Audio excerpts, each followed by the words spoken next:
it. Let go. Get ready, here baby come. Get ready, here baby come. Get ready, here baby come. Get ready, here baby come. It doesn't matter what you're going through. Leave your problems around the table. Real talk with real people. Our friends and put around. Get ready, here baby come. Get ready, here baby come. Get ready, here baby come. Get ready, hop, hop. Now, in that order. Right back at you with the round the table to rapping. Real talk to real people.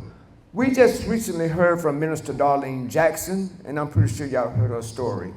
Even the story about her husband and the battle and what he had to deal with, almost an amputation. But he got saved. Amen. So, Amen. We're going to hear a little bit about his self-experience with that. And then I'm pretty sure y'all know the rapper Young Jock. Yes. Yes? Yes. Well, this is Young Jock's uncle, and I'm pretty sure y'all remember the tragic death of the 3 kids about 4 or 5 months ago? Mm-hmm. Yes. So we'll speak a little bit about that. But Mr. Jackson, give us a little feedback from what your wife was telling you about your experience with this accident you had. All right, just to piggyback off what my wife said, first of all, I want to let you know that this is the superwoman of the real Superman. Right here. She stuck with me through thick and thin, but what actually happened is I almost amputated my foot off. Still have flashbacks about that. It happened 1998, July the 16th at 11 o'clock p.m. They had to medevac me to the hospital, and I was actually in shock trauma for like 2 months. I couldn't move an ounce, an inch. They had to put my medical bed on blocks. And what I also went through was one of the surgeries that had never been done before. I had my stomach muscles taken out. I've been skin grafted. I have a machine in my leg. I have wires running from my foot up into my back to control my pain. And the pain is so unbearable that they took my CDL license from me, all my credentials from me. And like I say, we struggled with 4 kids in a new city and didn't know anybody. And the only people that helped us was our church family. Cathedral of Faith. They came through. So I'm not a big talker, and I just wanted to say I appreciate you, baby. And I went and bought her a couple $100 pair of earrings. Come. No, you gonna give it to her. Don't give it to me. I didn't buy them. Thank you. And, you know, it was a long struggle. And then on top of that, having that struggle like that, and then 4 years ago, I had a stroke. And I didn't know what my name was. I couldn't see. So I had to come back. I had to battle back from that. But guess who was beside me? Superwoman. Superwoman. So that's my superwoman, and this is the end of my story. What's her name? Karen White. She said, "I'm not your superwoman." I think that's vice versa to that.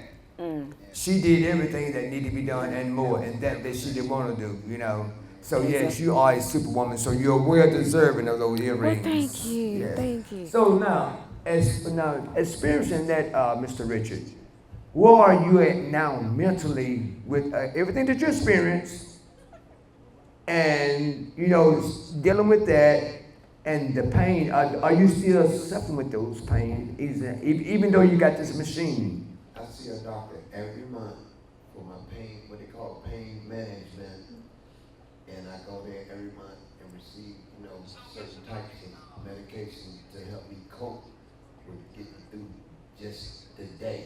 You know, so it's really hard, but I make it look easy. But Fake it till you make it. Fake it till you make it. Yeah, fake it till I make it.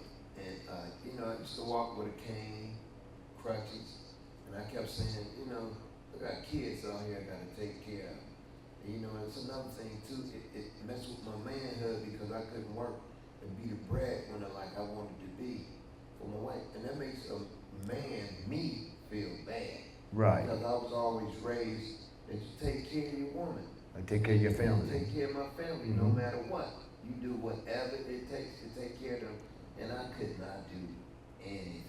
And that was part of the mental side of your wife, you would say? Yes. That she was having to deal with, and that's why she said she was the breadwinner. She had to be the sole bread. The sole breadwinner, financially, mentally, spiritual advisor, and all of that. All of that. And still being a spiritual advisor to other people too. She still takes time out to do that. So that's why she's my superwoman. So she kept the family together. Oh yes, most She definitely. kept the family together. Okay, now there's another thing that incident happened with your young Jock, and you are related to young Jock. Am I correct? Yes. Okay, what relative are you to him? A cousin down the line. A cousin. Okay, but now 3 of the kids of your related to you, there was a tragic fire on Fairborn here in Atlanta, right? Yes, correct. Two girls, 2 boys. What was 2 it? girls and a boy. Okay, so now, even though you're the cousin in that family, how did that affect you? That was real hard. Real hard. So I still think about that every day. I have that picture on the wall. I look at them every day. And I'm still trying to make it through.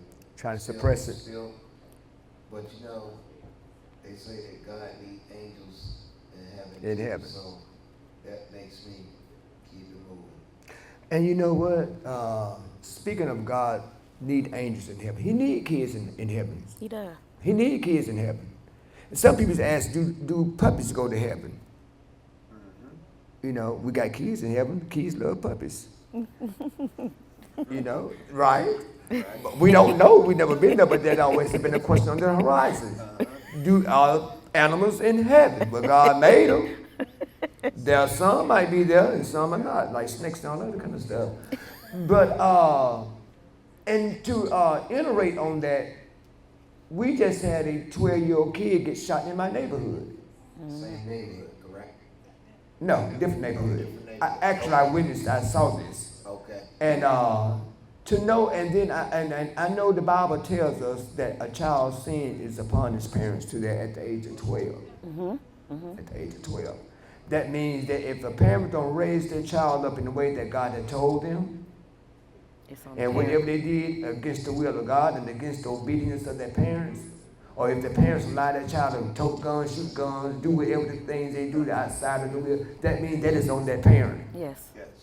I said the other day that on Live, I said, when the child comes to the age to where they know who God is, know their ABCs, 1, 2, 3s, all this, they mean they should know who God is. Okay, so therefore I'm saying is that the child that has gone, life was taken. He was at the age of 12, so he don't have to deal with nothing, whatever he had done, whatever he had done in his past, because he's going to be an angel along with them. So I'm pretty sure, before I wrap this up, there was someone that you have told me about that y'all had to commit to an institution or something that was still dealing with the pain. Yeah, of the kids. And what relative were they to these children? That's a little cousin too. They were the cousin. Yes. Oh wow. So not an adult, that's a child. Yeah, that's a child. So I'm just saying. So it could affect anybody. Oh yeah. It can affect anybody. Death is something we don't take lightly. Yes. Especially with kids. Even with the murder, I say, if we'd been an adult, we could have dealt with it a little bit better, even though we don't want it to happen, but a child. Whitney Houston said, our children are the future. Teach them well and let them lead the way. Show them all the things they possess inside. Give them a sense of pride to make it easier. Show them the laughter. Yes. How can we do it if we're taking their lives? If we don't give them a life. Or if we're abusing them mentally as a parent. they still cannot see the forest for the trees. Absolutely. Absolutely. You know. So anyway, Minister Jackson, Mr. Richard Jackson, No Name Jackson, I appreciate y'all so much. Coming up next, it will be two of our professional doctors. And they will come and they're going to address you guys with what they have accessed in the midst of this interview. So we're bringing to the panel Dr. Constance West and Dr. Nita Green. These are two professionals. Dr. Constance, she is a psychologist, and she also the founder of Crest. She's the founder of that, and along with her sister, but her sister's not here tonight. And then we have Dr. Nita Green, and she is I'm Nita Green. And I'm not a doctor, I'm a psychiatric mental health nurse practitioner. We do similar roles, but there are some things that's a little different that the actual psychiatrist is responsible for. Okay, but you are also a nurse practitioner, right? Okay. And also, since you are speaking, can you tell us a little bit about your profession and what you do in your career as far as administering help to the psychiatric? I'm a psychiatric mental health nurse practitioner, and the role as a psychiatric mental health nurse practitioner, we diagnose patients with mental illness, whether it's schizophrenia, bipolar, ADHD, conduct disorder, opposition. So various mental health disorders. Diagnose, prescribe medications for these patients, and we recommend therapy for the patients. So that's the role as a psychiatric mental health nurse practitioner. So, Dr. Nita, you heard the interview, you heard the story of Minister Jackson here, and I'm sure you assessed her while you was out there. What did you find interesting in the course of her interview, and what did you diagnose and from her tellings of her interview? Can you kind of relate to her what you saw or what you gathered? Well, actually, No, that was your doing. so we were talking and we were thinking we would sort of focus primarily on either this episode or the previous episode. So I think I'm gonna be the one to talk a little bit about this couple here. Okay, so Dr. Constance West, she's going to address the diagnosis from Minister Jackson and her husband, Mr. Richard Jackson. So, Dr. Constance, can you give us your assessment? Sure. So first I'm going to just tell you a little bit about psychologists, because people will have a lot of questions about psychologists. Right. So I am a licensed clinical psychologist, which means I'm licensed in the state of Georgia to provide psychological services to clients. And I typically see clients from the age of 6 all the way up to whatever, 100 or so.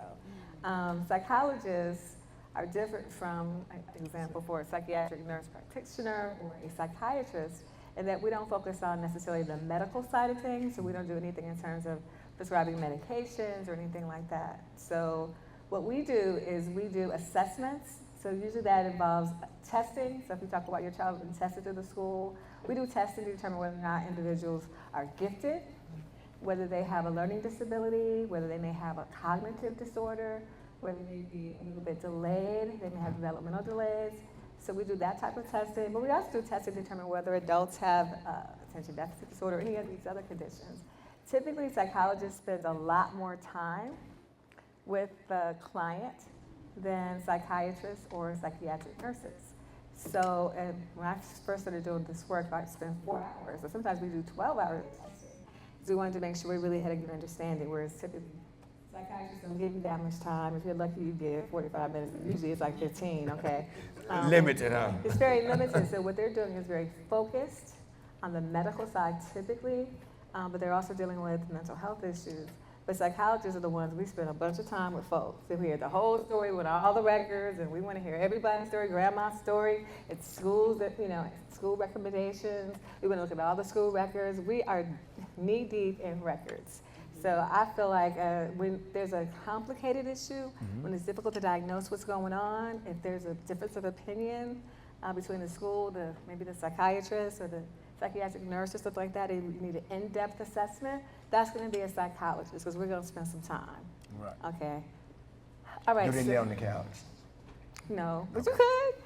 I've had clients who wanted to. I had a little girl who said, wait a minute, whatever I say to you, you ain't going to tell my mama. I said, no, ma'am. Okay, so in terms of this here, obviously I'm not the psychologist. I have not done the knee-deep dive into your backgrounds and talking to your family and looking up your records and yada, yada. So I have no idea what's going on with y'all, for real. I'm not here to diagnose you, but what I am going to say is that you really both brought up really important issues. So the first issue I want to make really clear is something that Minister Darlene said. She said that she didn't realize that she had an issue for real, okay, until she was an adult. Right, so sometimes we look back on our lives and we go, wait a minute, is it something I felt was normal or typical? You go back and look at your family, look at yourself and say, have I been struggling with something for a long time? And sometimes what happens, most people have been dealing with an issue for at least 10 years. Sometimes, I had a client who came in who was 100. He had been dealing with issues for like 80 years. Now, he was doing okay. He was actually a minister. 80? 80. For 80 years, he was 100. So he was talking about things that happened when he was 20 that was still as real that day in his hundreds as it was in his 20s. That's one. Two is, actually, in a previous episode, I don't know if we're going to go into that yet, somebody else said that. It was Dr. Jerome said he didn't realize it either, right? Yeah, so I recall that, yeah. Sometimes we have to look back at ourselves and say, what's up with me, right? I've had people come in and say, they have their children, they're like, I've taken my child to different schools in different states, and in Ohio they said it was this, and then in New York they said it was this, and in Georgia they're saying this, everybody's saying it's about my child. It's the school, it's in the community, it's at the church, it's like, but they all lying on my baby. It's like, are they really? Everybody? For real? No, sometimes we have to say, okay. Now, sometimes it is the school lying on your baby, but everybody ain't lying on your baby. Everybody's not lying. Everybody can't tell the same story the same way if everybody ain't been at the same time whenever the incident happened. Hello. So there has to be some truth somewhere. Exactly. It's not always the hearsay they say. It's actual facts. Exactly. So that's the first thing, is being willing to acknowledge that there's something that ain't quite where it ought to be and that you care and you're willing to work on it. Amen? Okay, the other thing is that trauma is trauma. Nobody's trauma trumps anybody else's. Let me say that again. Nobody's trauma trumps somebody else's. So somebody might say, well, what about what I went through? Therefore, you need to understand why I'm impatient when you do blah, blah, blah. Because I've been through it. Right. But you ain't been through that. Right. So you should be patient. Right. But it's like, sometimes I hate to say it, so people will be like, well, it's a physical issue. And it's easier for people to identify that you are in pain because they see, okay, you got medical records. If you just say, I feel sad, I feel down, I feel like giving up, it's like people can't see that, and they may say that ain't as bad as something else, right? So it's about being aware that your pain may not be any more painful than somebody else's pain, and just because you can't physically see it doesn't mean it ain't there. It ain't there. Right? So it's about being able to say, I don't need to have a competition with you about whose pain is greater. Right. It's all painful. It's all painful. Mentally, because it starts within the mind. Exactly. And so one of the things that happens is that the older generations were like, suck it up. Right. Pretty much. It's like, don't nobody want to hear that, right? Suck it up, deal with it. Yeah. And the way that it comes out is like sometimes parents now will say, or my mama will say, my mama's 97. She's seen some things. She still remembers people hanging from a tree. Oh my goodness. You understand? That sounds like some of the stuff. So if you have seen that on your way to school and your child says, hey, the teacher said, called all the black kids monkeys or something, right? She's gonna say, big deal. And it's like, it may not be a big deal to you, mama, because of what you've been through. Yeah. But it doesn't mean it doesn't hurt me just as much as that thing hurts you, right? I didn't live through that thing, right? So we still have to have compassion and sympathy for what other people are going through and what our children are going through, right? You can't compare it where it ain't as bad as this. It still may hurt, and it may end up impacting them negatively in terms of their schoolwork, how they see themselves, how they see their potential in the world. So it's like we still have to be able to say, even though maybe that wouldn't bother me, because I feel that way about like online bullying, turn it off, right? Somebody beat me in my head. Like, we had to get to fighting, right? But you have to also realize that these children these days, that is maybe as detrimental or even more so, right? Because we used to fight and get over it, be friends the next day, right? So it's like this thing of this, you don't need to compare your pain to somebody else's, to have compassion and sympathy and to go ahead and intervene before it goes bad. You guys talked about, or even before you talked about support. The fact that your marriage survived, is surviving and thriving. You're willing to be on the stage together. Some people don't want to be nowhere together. Where you going? I'm going out of the way. Going through all of that. No, but that's amazing, and that is something that is unusual, especially now, because it's almost like we have a disposable love. I say I want that old, I'm gonna go back south to come get my baby love and risk my freedom love. I don't want this cheap new love where, you know, I ain't cute enough or I don't wear the right shoes love. What is that? Yeah, I can't wait, love, whatever it is. So it's like we got to be mindful of the depth of love that Black people have demonstrated. And don't settle for this stuff that we're looking at on TV with the big booty and the men with the money, right? That is not love. That is not love. That's And lust. people don't feel love when they have those things. And sugar People still daddies and wonder- sugar mamas. Yeah, and we wonder why we don't feel good. Right? Can you imagine? Somebody saved up 20 years to buy your freedom. Is that love? Talk to me. Why are we settling for this foolishness? So because don't fall for the okie doke. That kind of love is the kind of love y'all are demonstrating. Unconditional. That's kind of love we need to be striving for, and not letting this society tell us what love is supposed to be between us. Especially if they don't know what real love is. Amen. I'm about to sack myself. Wow. We don't want that cheap love. We want that deep, come back. And we all want some real love. Hallelujah, yes. Ain't that what Mary J. Blige said, real love? Yeah. Okay. So, on the previous episode, we interviewed Dr. Jerome Dawn, and we also interviewed Bonnie. She was the 9/11 victim. So based on my assessment with both of these victims based on all of the symptoms that they described, what they've gone through, according to my educated decision and according to the DSM-5, the criteria for PTSD, exposed to trauma, they're re-experiencing symptoms, flashbacks. You know, they were both avoidant. There were some negative changes in both of their moods and thinking. Both of them had increased arousal and reactivity, and it lasted more than a month. So they were both diagnosed with post-traumatic PTSD, post-traumatic stress disorder, okay? What is post-traumatic stress disorder? It happens after a traumatic situation has occurred. It could be something that's scary, it could be something that's, traumatic to that individual. And based on Dr. Jerome Dawn's situation, he experienced PTSD related to war, okay? Qunetta Davis, she experienced PTSD related to the 9/11, right? That's a terrorist attack. So a terrorist attack is something that's traumatic. And what she experienced, what she saw, right?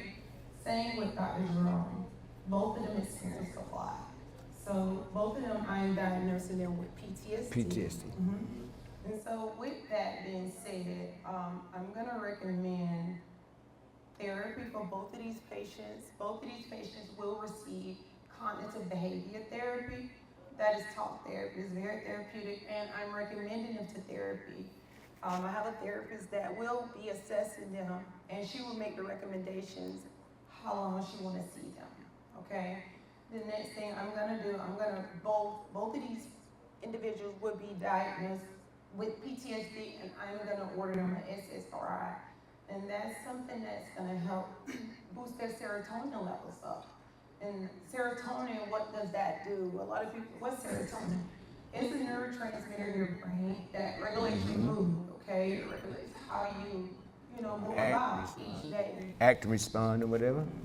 Yes, so because their serotonin levels are low, I'm gonna order both of them solo. To induce it. To increase their serotonin levels. To boost up. Yeah, To increase their serotonin levels, and then I'm gonna also recommend that you go get some sunlight, because sunlight, you know, sometimes vitamin D also increase those serotonin levels. So these two patients are gonna be, I'm gonna start them on a low dose so long. You're gonna take it once a day, okay? There are side effects to each medication that we give you guys. I wanna give you some of the side effects to Zoloft. Just a second. All medications, all, you know, psych meds or just meds in general have side effects. But I want to give you the side effects of Zoloft. Zoloft. There is, yeah.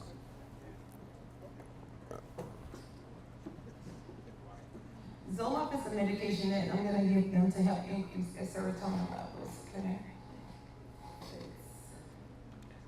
So, Mr. Dorn, some of the side effects of Zoloft, it's going to be nausea. It usually occurs in the first 1 to 2 weeks, okay? Nausea, diarrhea, sometimes drowsiness, headaches, dizziness, increased sweating, dry mouth, fatigue, all right? Also, decreased sex drive, all right? Well, for you, I'm gonna actually give you a different medication, and we'll discuss that later. Because Dr. Drummond's at age now, okay? Oh, well, actually, you're right, he can get, he is at age. So, That's so, right. the medication for you, it doesn't matter because it's the age. Right. That's the medication that I would prescribe. Those are some of the side effects. Those side effects usually fade away, diminish over, you know, the first week or two. He said he's not taking it. Right. Also, I'm going to see you in 4 weeks, Mr. I said you better throw the camera lens up here at you. After I prescribe you, Mr. Dorn, 4 weeks, I want to reevaluate you, reassess you in 4 weeks, okay? I also want you to receive therapy, so once you leave, you can stop at the front desk and they're gonna get you scheduled for therapy. Okay. So, and with Miss Bunny, even though, because she'll see the show later, and So she'll see it with Miss Bunny. She was also diagnosed with PTSD. Mm-hmm.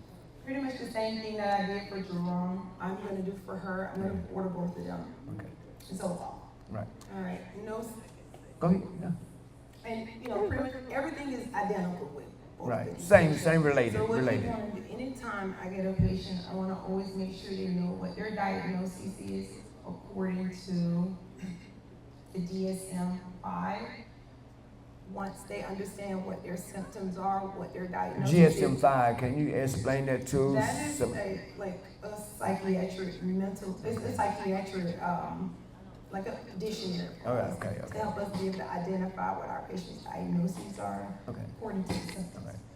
Also, after I diagnose my patient, I prescribe the medication, and I recommend that they come back in 4 weeks for reevaluation. Right. To see how everything is working, how they are progressing. Exactly. And also, I also educate them on proper foods to eat, right? So green leafy vegetables, broccoli, spinach, greens, cabbage. Helps the Kiwi, mind. all of those are really good foods with stimulating the blood supply to your brain.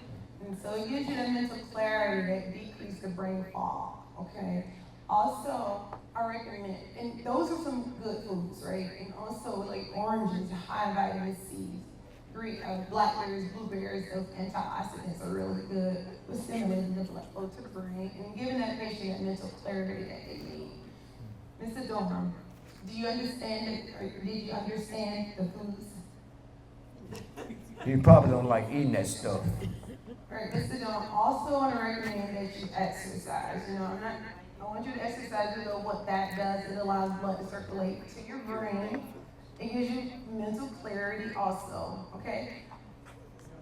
Amazing. I also want you to journal, okay? Sometimes you have negative thoughts, you know, and based on some of the things you were telling me, I want you to start journaling those negative thoughts, okay? So those are things that I recommend for my patients. And after they come back in 4 weeks, we just reevaluate them, I educate them again on. So do it work for them? Do you, some of the patients that you have administered and gave that advice to, and when they come back after a certain time for their evaluation, how their progression? My patients are amazing. Because you're amazing. Yes. And listening at you, that They're is amazing. Yeah, it's all about showing that you care. Okay, so one question before I dismiss you and bring my other guest on. Dr. Connie, so that's where you fall in place at. When you do your assessment, then you forward, you be to most say, you will send, or you will forward them either, it's another, we use it, referrals, you do referral to. So we refer to each other. So the way it works is people come from one angle or the other. So some people are like, I don't want to take medication. I want to try therapy, right? So they'll come to a psychologist because I don't prescribe medication. Now, I will highly suggest you try if we try therapy or it's severe. If it's so, I mean, I've had clients so severe that they were like, I had a client who walked into a glass wall and knocked out his front teeth because he was having flashbacks. So it's like, odds And are, that's by the flashbacks of time therapy PTSD. would have an impact, he would have another accident. He was having car accidents. I had a client who was a police officer. He wrecked 3 cars, totaled 3 cars in 2 months. Wow. So it's like, no, we need to do something intensive. So therapy alone is not going to be enough. Certain types of illnesses like schizophrenia, you cannot treat without medication. So I work very closely with the psychiatrist. Right. However, the overwhelming majority of cases, you don't need medication. So that's, why I would try therapy. Some other things are very helpful. So we have to think about our community. What has been, we've been through a whole lot, right? And we're still here. Right. So we have to be able to capitalize on those things. So what are those things that help us get through what we've been through? One thing is our spirituality. Since we're talking about religion, some people are not religious, but they're spiritual. Religion does help. Well, I'm saying, I I'm not mean, saying it does. It does. all- It makes a big difference in All every type, I guess realm. what type of religion that you're dealing with too. So, 'cause we have different type of Religion and different beliefs, spirituality right. both are very Right. helpful to people, whether you have cancer, whether you have a mental health condition, Definitely. whether you have hypertension, whether you have a stroke. Brother, all those things Like brother super Richard. Yeah. important because you have to have faith that you're going to get better. You have to have faith that tomorrow will be better than yesterday. Just to live, you have to have that. Can you imagine when we were enslaved? We had to have faith that there was going to be a time when we would be free. We had to have faith that there was a place, maybe we were in New York, you got to believe there is a place. You got to have faith in some of these white folks. We were staying in white folks' houses on the Underground Railroad. I don't know one white person right now. I really trust that well. But I'm saying we had to have massive faith, right? That is our super strength. Right? So you don't have to go to church every day. Yeah, You right. don't necessarily have to have one particular But do book go. you think is so. But you have to have something that says is bigger than you, that you believe in, that will get you through whatever it is. They're going to overpower that negative. Yes, Yes. because life is hard, and life as a black person is especially hard in America. So it becomes, we have to draw on what has been the source of our strength to overcome what we've been through. So that alone is strong. If that part of you is strong, then everything else is that's the foundation for everything else. So it's like if you are spiritual and religious and you used to be, then that's something that we work on in therapy. In right? therapy. Then you need to be connected with other people. You don't need a lot of friends. You certainly don't need a lot of friends on Facebook Ooh. or Instagram. They're all in your What business. you need are real friends. You only need about 2-3 of them. That's it. That is going to listen though. Who listen and support, and when And you support. tell them your triggers, They because can you're feeling understand. down or hopeless, or sometimes feel like you're not good enough, they're not going to bring that up in an argument Right. or hold it against you. They're going to fill that hole that you have, that's a They're hole going to in your have that heart. empathy and that sympathy And they're going for to spend you. their time telling you how amazing you are, how wonderful you are, how beautiful you are. And just right? being strong. How worthy you are, whether you're making the money or not. You understand In that me? order. So this That thing part. of who am I for real and where's my value? Society tells us for men it is about working and making money. right? But that is not your true value as a person or a man or a father or a husband. And so it's about not letting the world tell us who we are as individuals or people, right? In that order. So y'all heard some amazing stories. See, we got people. I want to thank you, Dr. Constance, Dr. Nita. Y'all are amazing. We thank you for the advice and everything that you're delivering to them, because a lot of people didn't know these things. It was even me, myself. It's helpful to me as well, dealing with daily life. And Jesus, he knows. Like she said, spirituality and God. I would like to thank y'all once again. Thank Dr. Minister Darlene Jackson. I keep calling her Doctor. You finna get that piece of paper. She's working on it. And Brother Richard No Name Jackson. Thank y'all for coming to a rounding table with Rabbit. Next guest will be Miss Qunetta Davis, and she has an amazing story. Everybody, welcome back once again to a round the table with Rabbit. If y'all heard the previous shows about mental health, PTSD, and I'm pretty sure y'all heard some exciting and very informative information from Dr.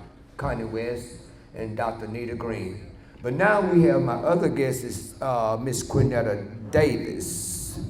Miss Qunetta, she went through some childhood trauma with her mother, coming up as a kid.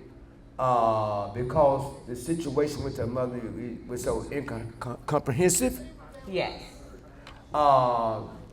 She found herself getting pregnant, leaving home, escaping, just to say escape, to get from the horror of her mother. And so she's here now, and I'm going to let her tell y'all a story of her childhood trauma with her mama. Miss Qunetta? Well, my name is Qunetta Davis. I'm the author of the book Targeted at Birth. The name kind of speaks for itself. I ended up releasing my book 5 years ago after I did escape some childhood trauma with my mom. I don't know. She has 5 kids. I was the second born, but for some reason she always had this certain pick for me. I don't know. She didn't really pay me much attention. The only attention that she paid was when it was the name calling, telling me I'll never be nothing, making sure that I was the kid that got in trouble for everything that was done out of my siblings. Over the years, I still fought for her love until, it got to a point to where I was like literally paying her to love me, like sending her money A child crying for her mother's love. Yeah, so I was doing everything to make her love me. I kept all of her deep, dark secrets. I wanted to sing when I was younger, and once she found that out, it was like, you can continue to go to the studio, but you have to do something for me. And that was me doing whatever she did in front of me or whatever, and I had to keep her secret. So it's an optional thing. Yeah. When she started paying me some attention, I actually thought that, she was finally coming around to love me and she was changing, but it was just a trick for another one. For money or for whatever she needed for you to help her, whatever she had going on. Absolutely. So, as a child, and you say you experienced the trauma, give us a few details of the major trauma that you actually experienced that, that made you leave home at the age of 16? I left at 18. At 18. Yeah. So kind of give us a little rundown of on what caused that, to leave at that time, even coming up pregnant. My father was always in the house. My grandmother was always in the house. My grandfather was always in the house. Everybody worked except my mother and my grandmother. My mother had jobs here and there, but she didn't held a job long. We were always on the system. So while my father was at work, she would do things like have a lot of infidelity going on. My siblings didn't know about it, but I did. The dark secrets. Yes. So I was the kid that she chose to go along with her. Okay. And I just held it in for so many years. And whenever it looked like I was about to tell, or I started losing weight, I stopped eating, she started telling the whole family that, okay, look at her, look how much weight she done lost. So she was actually putting it off on you. She was making it seem like I was crazy, and I was losing the weight for no reason, and she would never tell the truth. And I just fought and kept it all in and kept it all in. In a small community, you know what you're taught. What goes on in this house stays in Everybody, this house. So that's just what I played by. Right. I'm not going to say anything, because who's going to believe me if my mother says that I'm lying? Because their mother's always supposed to write, even in the midst of her own. She will wait till the family come over on Sundays to see my grandmother, And she would say, look at her, look how small she done got. You know, she on all this medication, and she told everybody I was a walking medicine cabinet. Now, the medication that I was taking was a bunch of depression medication, anxiety medication, because of her mistreatment. But what she didn't do was tell everybody how I became that walking medicine And she was cabinet. the reason. Yeah. So once again, I kept all of her secrets. I still didn't tell anyone. Even in my adult years, when I ran away and moved to a whole nother city, her trauma followed me. When I said followed me, calling me from different numbers, turning my siblings against me. They would call me, have her on three-way. It just was one thing after another. And were they convinced by her stories, by her lies? They were convinced, although I was the one who helped them through their mental stuff with her. They called me and leaned on me for me to help them through it. And I was through the stuff that she was doing. Yeah, to them. So they should. So they was aware that it just wasn't you. But she had molded them to stick by her, to forgive her over and over and over again. I was the one that was brave enough to leave and never look back. So when finally did your family come to realization that it was your mother and not you? After I released the book, they secretly To inboxed tell me. all. Really? So all this time that you had endured, experienced all that with your mama and all the manipulation that she did on your family to make them think that you was delusional, as one of my friends told me, that you were delusional and that you're the psychopathic and this, that, and other, you know, and after they realized through the book, through the exposure, they knew it wasn't a lie. Because they already previously know the things that y'all was dealing with as you coming up as a child. Well, they didn't even have a good relationship with her own But that's what I'm saying. But it took the book to make them realize that, hey, she wasn't crazy at all. Not you, I'm talking about you. Right. They congratulated me and they said, it's about time somebody told it. I knew somebody was going to tell it. Oh my God, she's going to go crazy. Oh, she's this, she's that. But when it started looking like it was affecting her and her mental, that's when they folded on me. That's when they need Dr. Connie and Dr. Nita. Her. Yeah. And I would cry and scream. I'd be like, y'all never even try to get her to go get some help? Like, she's done this to all of her kids. I have a brother that died in 2001. He was 17 years old. He died very unhappy. I'm not ashamed to talk about it. And she probably the reason why. Absolutely. She probably the reason. So my fight today is for my little brother and my grandmother. And so is this why you read the book, your book? I dedicated it to him. Okay, so it means a lot because it could have been you. Yeah.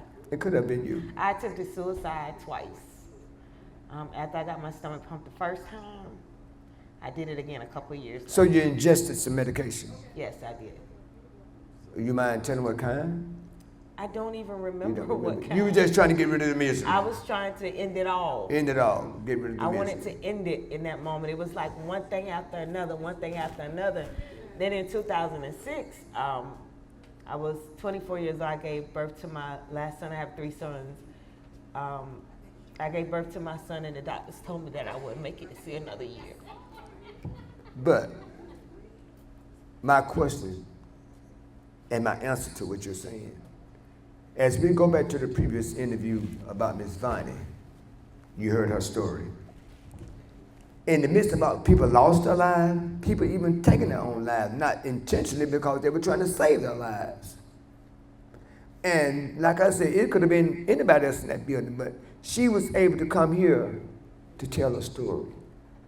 And because you did not take your life, God would say, no, you're going to tell it.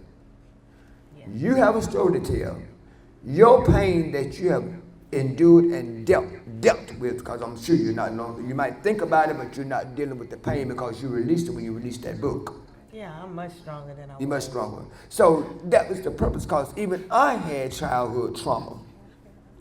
And with my mother, you know, I have not told the story yet, but it's coming out. And so I can empathize and sympathize with your feelings, your emotions, your pain, your story. Complete. So now we got Dr. Connie West and we have Dr. Nita Green here. And they both have an ancestral story. So we're going to start with the psychologist first. And then she's going to refer you over to Dr. Nita. Oh. All right, well, First, I just want to acknowledge the bravery that you've shown. Right? Thank you. We've been talking about trauma, and I wanted to make sure we talk about two other things, right? And the things that you're demonstrating. People talk about R&R as rest and relaxation. Well, in trauma, we talk about the two R's are resilience and recovery, right? So tonight it's about trauma, but it's also about resilience, because everybody here, if you in this room, you have demonstrated resilience and recovery. You've been going through something. You made it through to get to the other side. And Queenie here is exhibiting that, right? Not only did she live through feeling down and sad, hopeless, maybe even worthless, right?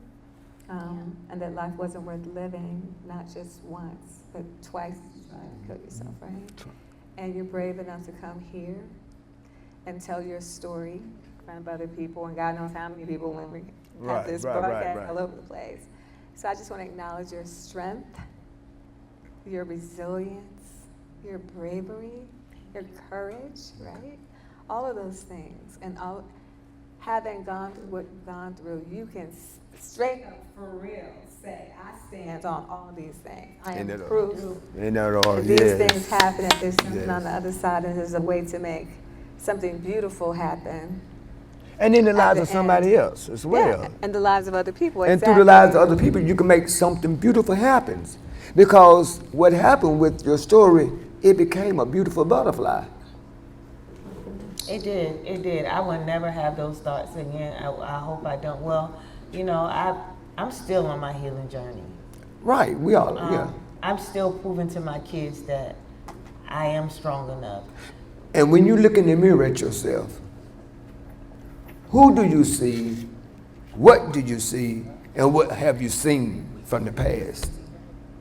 I see a strong black queen. That made it, survived. I fight for the little girl in me. In that order. So we got Dr. Nita. Okay, you go ahead. Let me just say this real quick. Okay, so it's hard to hear somebody who obviously is very gifted and beautiful. Inside and out, it's very clear, right? Struggling and suffering, right? And I think that that's part of the reaction, right? I don't know if other people are feeling like that. To think to yourself, right? If we could have known what you were going through, right? I'm sure all of us would want to reach out and help you and touch you and protect you from what happened, so you wouldn't have gotten to the point where you were so full of depression and anxiety and hopelessness and all of that. So that's what it's hard to hear. And sometimes the reason why we don't really ask somebody about what they're going through is because it's hard to hear it, right? It's painful to hear about somebody else's pain, right? But we have to be able to have these conversations. Otherwise, we won't know when something you do, a small thing, don't have to be something big, can make a big difference in somebody's life, right? And so I just wanted to acknowledge that part. I'm sure everybody's feeling like it's hard to hear that, right? Because we can kind of, you know, even though you're a fully grown woman, I can look at you and I kind of see the little girl, right? And I want to reach out and hug that little girl and tell her, baby, that's your mama's mess. Right. That ain't you. And no matter what your mama's saying, even though mama might have taught you your ABCs and all of that, she don't know everything. And because she said you ain't going to be nothing or whatever, don't make it so, baby. Don't make it so. You understand? That's don't the thing, make it right? So. And we have to remind ourselves that sometimes mama didn't get it right. Because Daddy didn't get it right sometimes. Even as coming up kids, right? even as kids, you have to say, yeah. Even as coming up, even as kids, you know, before you'll never be nothing. You'll never amount to anything. I've heard this. And sometimes if you don't really realize that you are something inside of you other than that person that they're trying to make you out to be, you'll fall right into that trap, and that's why there are so many drug addicts. Go ahead, speak. Because drug addicts, y'all do not know the story of some of these people. Oh God. They reach out because they feel like it's a compassion to them when it's their worst enemy. They try to find help. They try to find solution to overlook the pain or deal with it. But you can't do it because you still got to wake up with the same problem. you still got to face the same issue that which is mentally affecting you. So if you don't realize the purpose that's inside of you and who you are, and that you're genuinely and uniquely made and designed to become somebody, that person, when you got purpose bubbling inside of you, when you have something, you knowing that you are somebody other than that person people make you out to be. Amen. Minister Darlene Jackson said she had to live up to expectations. And she felt as though that she was not good enough. Yeah, I felt the same way, so I can relate totally. Yeah, and so when those people make you feel that way, and when you go look in that mirror, sometimes you have to go look in that mirror and literally talk to yourself and look at yourself. Even look at the expressions on your face, because a lot of expressions mean something. Expressions say something. You know, so with this journey in life, going through trauma, PTSD, and mental illness, you know, we have to really evaluate and examine ourselves before we go into a situation where we will take our life, or somebody will take our life, or we're on something that really will destroy our life. So people, there's more to life than disappointment and self-disappointment. Believe in yourself, trust in God, and every day look in your mirror and say, I am somebody. Yes. No matter how your opposition look at you, look at yourself, and that's all that matters. Thank y'all once again for Around the Table with Rabbit. Dr. Nita, would you like to address this before we end this segment? Sure. So your story was very emotional. It was heartfelt. I felt it too. And that was a lot. But you're strong. You're beautiful. Thank you. You're worthy. You're chosen. You have a purpose. You're still alive. She has a book. And a book. And a book. You have a book. That's good. You're amazing. Okay. Thank you so much. Miss Qunetta, would you like to say anything? Would you just please, before we wrap this up, just address our audience and just tell them, you know, if they're dealt with, and still, you know, it's in the back of their mind right now because they have not had the courage or the boldness to come out and speak, because some people don't. Tell them what to do to free them. One thing you can't do, you can't run from it. You have to face it head on. And that means reaching out to somebody, seeking the help. You have to talk to somebody.